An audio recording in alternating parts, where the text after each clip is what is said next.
मुंडरे प्रबल मात्रा अंकुड़ी होउछि कि मुंडरे अंकुड़ी हेबा आमको केउ संकेत देइथाय।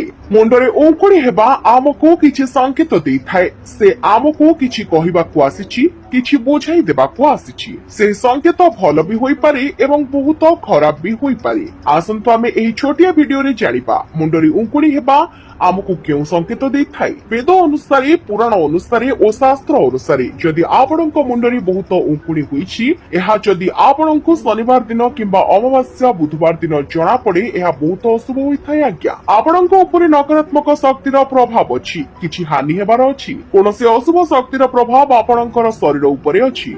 एथिरु रक्षा पाइबा पाई हेले आपणको नियमित रूपरे हनुमान चालीसार पाठ करिबार अछि। जेतेबेला पर्यंत आपणको मुंडर अंकुड़ी शेष न होईछि। जदि आपणको मुंडरे अंकुड़ी अछि, जदि आपण किछि नुआ कार्य करिवे, आपणको 100% असफलता मिलिबो। जदि आपणको मुंडरे अंकुड़ी अछि, आपणको घरे नकारात्मक शक्ति बास करिवे। घरे सबबेले झगड़ा लागि रहिबो, अर्थहानि घटिबो, जेते पैसा रोजगार करे सुधा ताहा अंटिबो नाही।